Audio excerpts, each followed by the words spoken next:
আব্দুল কাদের জিলানী সম্পর্কে যতটুকু আমরা জানতে পারছি, তার কিতাব থেকে জানবো, একজন মৃত ব্যক্তি চলে গেছে, তার কিতাব গনিয়াতুত তালেবিনে ভালো কথাই আছে। ওতে মনে হয় যে তিনি সহি আকীদারই লোক ছিলেন, আর তেমনি এমনি হাম্বলি মযহাবের লোক ছিলেন, হানাফিও ছিলেন না। হ্যাঁ, আর এমনি কোরআন হাদিসের জন্য উৎসাহিত করেছেন। হাম্বলিরা আবার ওই হানাফি শাফিদের মতো অত গোড়াও না, একজন আলেম ছিলেন, যেমন শাইখ ইবনে বাজ, শাইখ নাসিরউদ্দিন আলবানী, ওই রকম আব্দুল কাদের জিলানী একজন আলেম ছিলেন, এর বেশি কিছু না। হ্যাঁ, কিছু কিছু সূত্র থেকে জানা যায় তার মধ্যে সুফিইজম ছিল, যে সুফিইজম থাকে তো কতটা পরিমাণ ছিল ততটুকু আল্লাহর কাছে মহাসভা হবে, অতটুকু যেহেতু জানা নাই ডিটেলস, এই জন্য এর বেশি আমরা বলতে পারছি না। তবে অন্যান্য সুফি ভণ্ডদের মতো এরকম ভণ্ডামি ছিল না। হ্যাঁ, হতে পারে সুফিয়াতের কিছু অংশ ছিল, কিন্তু তার কিতাব থেকে যেটুকু পাওয়া যায় সেটুকু। একজন মানুষ দুনিয়া থেকে বিদায় হয়ে যাওয়ার পরে তার সম্পর্কে জানার মাধ্যম একমাত্র তার লিখনী বা তার আলোচনা, বক্তব্য, ঠিক না? এখন লোক মুখে জেনে তো কেউ পজিটিভ বলবে, কেউ নেগেটিভ, আমার দুশমনরা আমার বিরুদ্ধে বলবে যে লোকটা খারাপ ছিল, আমার বন্ধুরা আমি ভালো না হইলেও ভালো বলবে, ঠিক না? সেই জন্য লোক মুখে জেনে তো লাভ নেই, জানতে হবে আমার লিখনী থেকে অথবা আমার বক্তব্য থেকে। তো তাহলে আসল বিষয়টা জানা যাবে। শেখ আব্দুল কাদের জিলানী রাহমাতুল্লাহ একজন আলেমের দিন ছিলেন, এর বেশি কিছুই না। 6ষ্ঠ শতাব্দীর লোক ছিলেন। তার আগে কত বড় বড় আলেম, তারপরে কত বড়, ওর চেয়ে বড় বড় আলেম চলে গেছে, কিন্তু এগুলিকে এমন করে দিয়েছে যে এগুলি উপাস্য হয়ে পড়েছে। কবর মাজার পন্থীদের কাছে এগুলি গৌসুল আজম মানে উপাস্য হয়ে পড়েছে, মাবুদ হয়ে পড়েছে। বৈশাখী মেলা বা বৈশাখী পালন করা বা বৈশাখ মাস বাংলা মাস, সেই জন্য নতুন বছর পালন করা যায় না। যে সাল্লু মানে দুরুদ পেশ করো, তো আল্লাহ কে সালাত বেশি পেশ করে বলেন তো? আমি তো গনে গনে দেখাইলাম বছরে, আর মাঝে মধ্যে যারা করে তারা না নিয়মিত সুন্নত পালন করে, যারা আজান একামত, আজানের জবাব, তারপরে উজুর দুয়া, নামাজের মধ্যে আমরা ওদের চেয়ে বেশি গুরুত্ব দিয়ে আমরা দুরুদ পড়ি, কারণ আমাদের কাছে দুরুদ পড়া আর আত্মাহাত পড়া হচ্ছে রুকুন, নামাজই হবে না, আর ওদের কাছে সুন্নাত, হানাফি মাযহাবের সুন্নাত। তাহলে ওরা বেশি বেশি মহব্বত করে নবীকে না আমরা করি। এই সবগুলি আলোচনা আমার এতে আছে, বিভিন্ন আলোচনাদের ছড়িয়ে আছে এই বিষয়গুলি।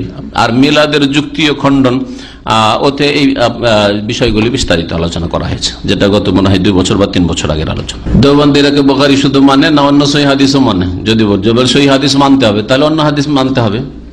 বা কি বুখারী তো আছে যে মসজিদ বেজে উঠতো, আর বুখারীতে থাকলেই শুধু মানবে আর অন্য মানবে না, এটা তো আমরা বলি না। যে কোনো সহিহ হাদিস মানতে হবে, বুখারী থাক, মুসলিমে থাক, আবু দাউদ, নাসাই, তিরমিজি, এমনকি দারাকুতনি, এমনকি তাহাবিতে থাকে, ইমাম তাহাবি হানাফি, তার যদি হাদিসের কিতাবে সনদ সহিহ তো সেটাই হাদিস, সেটাই নিতে হবে। জি, পরিবারে কাফের মুনাফিক থাকে, প্রথম কথা ফতোয়া দেওয়ার ব্যাপারে একটু সতর্ক থাকবেন, কারণ মুসলিম যখন ওরা জন্মসূত্রে, একজন সাধারণ মানুষ আপনি কাফের আর মুনাফিক বলবেন না, বেনামাজি কাফের, কিন্তু তাতেও ইখতিলাফ দ্বিমত রয়েছে। সুতরাং আপনি ওদেরকে ঢালা হারে আপনি আজকে সাধারণ মানুষ কেন বা কাফের ফতোয়া দিবেন? হ্যাঁ, তবে যদি কেউ বড় শিরক করে তাহলে সে মুশরিক, কিন্তু তারপরেও ব্যক্তি ধরে যে আমার পরিবার, আমার বড় ভাই মুশরিক, এরকম করে বলবেন না। আমি আম কথা বললাম যে আল্লাহ ছাড়া অন্যকে ডাকে, অন্যকে সেজদা করে, অন্যের কাছে ছেলে মেয়ে চায়, অন্যের কাছে রোগের আরোগ্য তলব করে, সে মুশরিক। কিন্তু আপনি যদি বলেন যে আমার ভাই এই কাজ করে, সেজন্য আমার ভাই মুশরিক না, এটা বলা আপনার অধিকার নেই, এটা বলার অধিকার নেই। খাস করে একজনকে নির্দিষ্ট করে কাফের বলা, এটা বিশিষ্ট আলেমদের কাজ আর শাসকের কাজ, বরং আদালতের কাজ। আদালত ঘোষণা দিবে যে অমুক মুরতাদ, যে কাফের হয়েছে, বোঝা গেছে? সেই জন্য এত বাড়াবাড়ি কথা বলবেন না। বাই কথা হলো যে কুফরি আচরণ আছে তাদের, শিরকি কাজ আছে, বেনামাজি, এদের সাথে দাওয়াতের স্বার্থ যদি থাকে তাহলে তাদের সাথে দাওয়াতের জন্য রাস্তা খোলা কেমন করে রাখা যাবে সেই পন্থা অবলম্বন করবেন। হাদিয়া ও বড়হুকম দিয়ে হোক, আর তাদের সাথে ভালো ব্যবহার করে হোক, তাদের খোঁজ খবর নিয়ে হোক, তাদের অভাবের ক্ষেত্রে মাঝে মাঝে হেল্প করে হোক। কিন্তু বলবেন যে আমি বেনামাজি তারপর আমার ভাইয়ের সাথে একই অন্য খাবো, না, জায়েজ নয়। বেনামাজি তারপর আমার সাবালক ছেলে মেয়ের বিয়ে শাদী হয়েছে, বেনামাজি নামাজ পড়বে না, তারপর ওদেরকে এক সংসারে নিয়ে খাবো, এটা জায়েজ নয়, না, মোটেই জায়েজ নয়। তাদেরকে আলাদা করা ফরজ, পৃথক করে দেওয়া ফরজ। কারণ এই ছোঁয়াচে রোগ, মারাত্মক ছোঁয়াচে রোগ। বেনামাজির সাথে বসবাস করলে বেনামাজি হয়ে যাবেন, বেদিন মুশরিকের সাথে বসবাস করলে মুশরিক হয়ে যাবেন। সুতরাং তাদের সাথে ওইভাবে এক অন্যে থাকা জায়েজ নয়। আপনি আপনার নিজেকে, নিজের স্ত্রীকে, নিজের ছেলে মেয়েকে বাঁচাবার উদ্দেশ্যে আলাদা বাড়ি করেন, সরে যান সেখান থেকে। ফাজাইল আমলে আছে, ফাজাইল নামাজে যে যদি 1 ওয়াক্ত নামাজ ছাড়ে তো 80 হুকবা জাহান্নাম। আসলে 80 হুকবা মানে কত? হ্যাঁ, 2 কোটি ওটা হিসাব করেছে। 80 হুকবার এই হাদিসগুলি সহিহ নয়, জয়ীফ। হ্যাঁ, ওর চাইতে বড় শক্ত হুকুম হচ্ছে যে নামাজ ছাড়ে সে মুসলিম থাকে না, তাহলে সে শুধু 2 কোটি 2,88,00,000 নয়, চিরকাল জাহান্নাম। সহি মত হচ্ছে যে চিরকাল জাহান্নামে থাকবে যদি বেনামাজি অবস্থায় মারা যায়। বোঝা গেছে? সুতরাং ওই জাল কথা না আর আশ্রয় নেওয়ার কোন প্রয়োজন। সাহাবায়ে কেরামদের কাছে বেনামাজি মুসলিম ছিলেন না, তাদের এজমা ছিল যে বেনামাজি মুসলিম হয় না।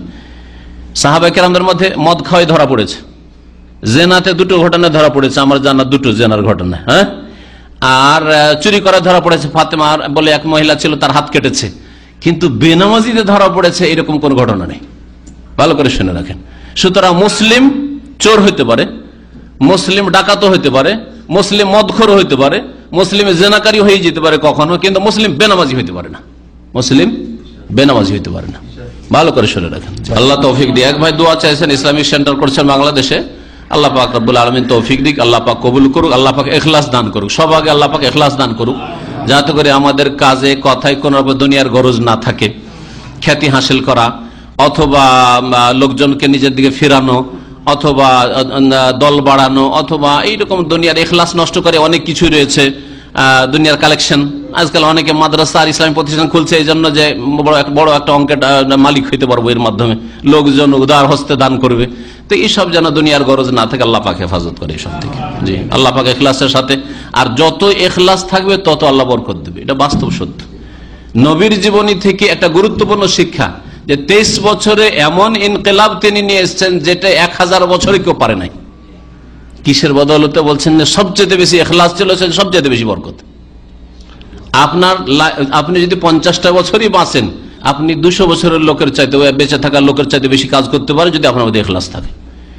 আর আপনি যদি 100-150 বছর বাঁচেন, ইখলাস না থাকে, তো ওই কাজে কোনো বরকত আল্লাহ দেবেন। আল্লাহ পাক রব্বুল আলামিন প্রত্যেক স্তরের মুসলিমকে দ্বীন ইসলামের দিকে ফিরে আসার যেন তৌফিক দান করেন, তাওহীদ এবং সুন্নতের দিকে ফিরে আসার যেন তৌফিক দান করেন, শিরক বিদআত থেকে, কুসংস্কার থেকে, কাফের বিজাতিদের, ইসলামের শত্রুদের কুসংস্কার থেকে আর পাপের রাস্তাগুলি থেকে আল্লাহ ফিরে আসার যেন আমাদের তৌফিক দান করেন, দ্বীন ইসলামের খেদমত করার জন্য তৌফিক দান করেন, রাসূলুল্লাহ সাল্লাল্লাহু আলাইহি ওয়াসাল্লাম নিয়ে আসা দ্বীনকে শক্তিশালী করার জন্য আল্লাহ পাক রব্বুল আলামিন যতটুকু আল্লাহ তৌফিক দিয়েছেন, আল্লাহ পাক তাতে অংশ নেওয়ার জন্য তৌফিক দান করেন। সুবহান রাব্বিকা রাব্বিল ইজ্জাতি আম্মা ইয়াসিফুন ওয়া সালামুন আলাল মুরসালিন ওয়াল হামদুলিল্লাহি রাব্বিল আলামিন।